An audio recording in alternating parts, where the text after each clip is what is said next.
What's good, y'all? This is Cypher. I listen to music so you don't have to. And if you don't mind, please like that video and hit that subscribe button and hit the bell for notifications so you can see more great videos like this. Today we are celebrating Eminem because he drops his classic and possibly his last album, The Death of Slim Shady. So right now we're going to go over his top 10 songs, or at least my top 10 favorite songs from him, and celebrate some M while we still can. In case this is his last hurrah. It's called Coup de Grace, so that's usually means that's the last of it, or the finale rather, so we'll see. So yeah, we're gonna go from 10 to 1 and we're gonna get this thing popping right now. So here's Eminem, top 10 songs ever, from 10 to 1.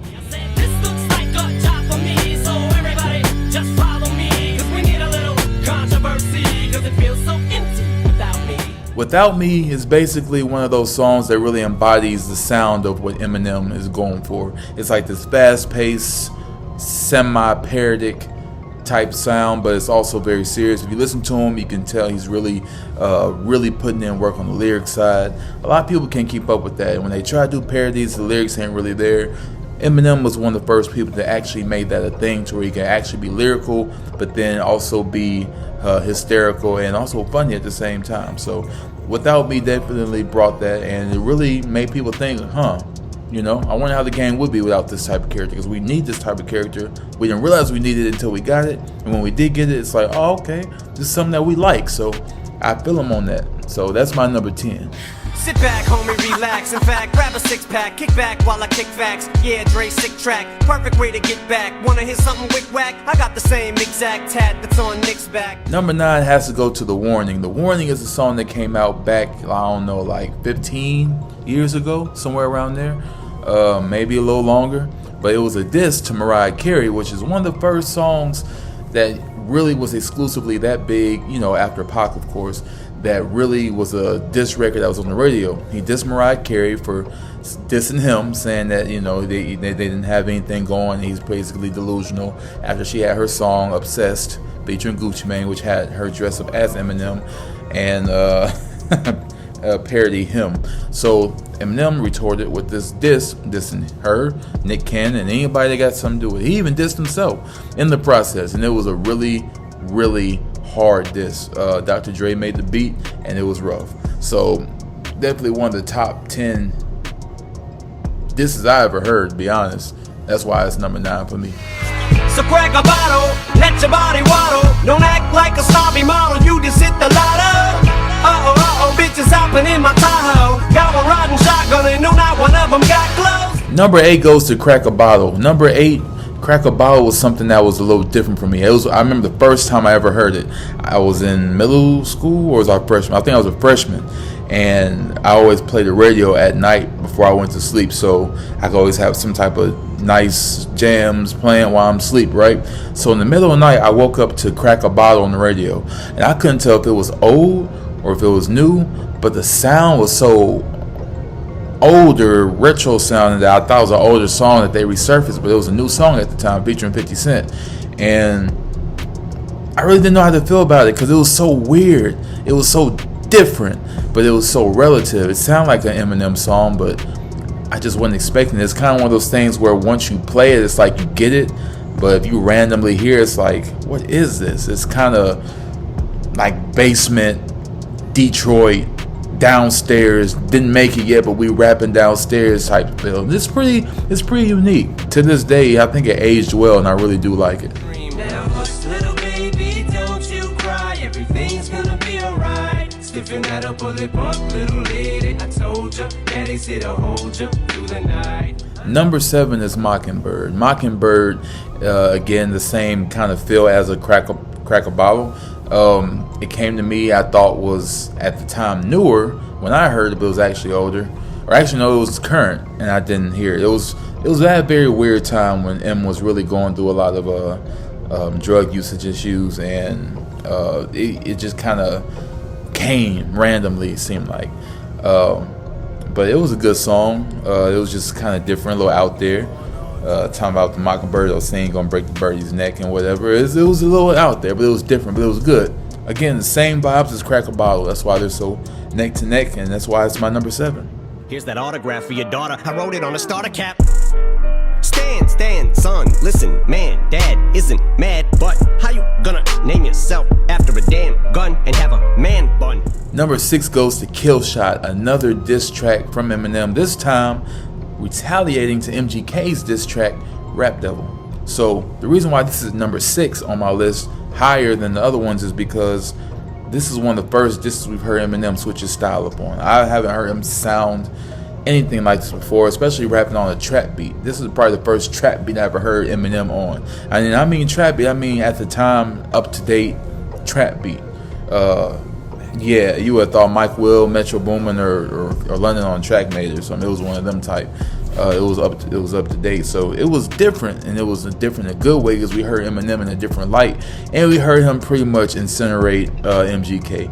And to be honest, I know this is going to be a big debate, but to me, in my opinion, MGK held his own with this. Eminem didn't just smite MGK. MGK had a good Rap Devil diss. It was pretty good, especially going toe to toe with somebody like that, to where he's pretty much Thanos and you can't touch him. But Eminem ultimately won that, of course. I mean, come on. And that song didn't help. That song was killer, I'm not gonna lie. They say these bars are like COVID. You get them right off the bat. Infected with SARS and Corona. Like you took a bite off of that. Then it goes from Martian to human. That's how the virus attacks. Number 5 goes to Nat, because again, another song that you didn't really hear Eminem doing like that. And it was during the pandemic. And the way the song was, the beat switched like 2 or 3 times. And it's just all up-to-date stuff. I never heard him on that type of beat. If you listen to how it starts, it's really, really like one of those tracks that you just... it had the same vibe to me as Drake's Laugh Now, Cry Later. It sounded emotional when it came to the beat production, but the person just kills it, and Eminem killed that. The rest of the beat was just kept transitioning to something else so smoothly, but yeah, it definitely made you feel like you was in this post-apocalyptic world where there was samples everywhere and it was just a smooth feeling, but it felt empty.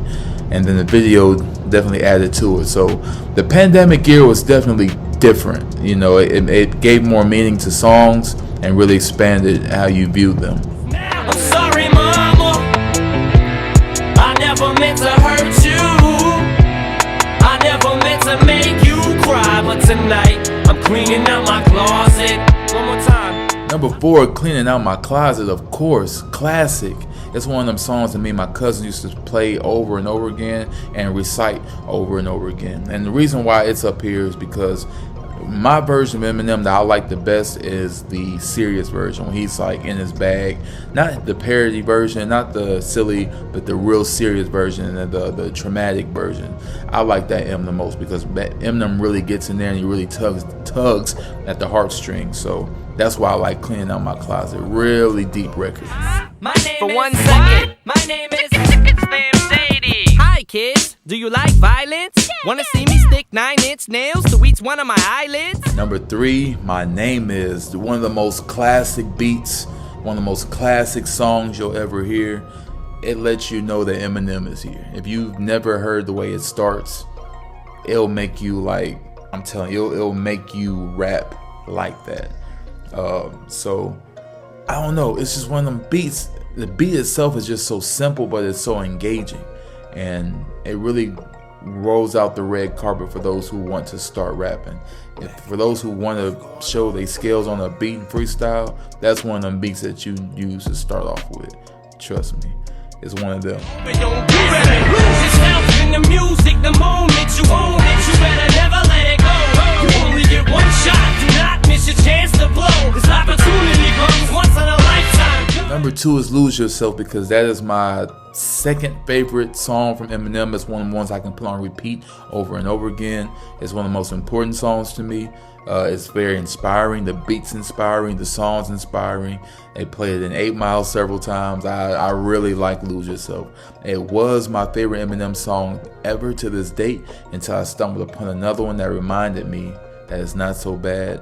It's not so bad. It also reminded me that there's one more better than it.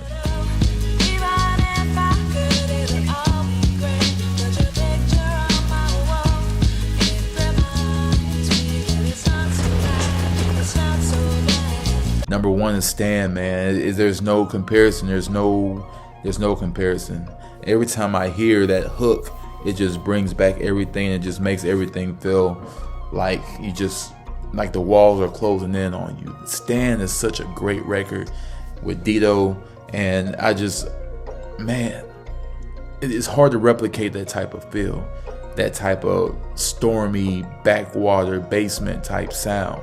If you do replicate it, then people are going to assume that you stole it from Stan, because no other song sounds like that, like originally. You can say that there's other songs that are like it, based on it, but no other song made you feel the way Stan made you feel. And that's why that's my favorite Eminem song to this day.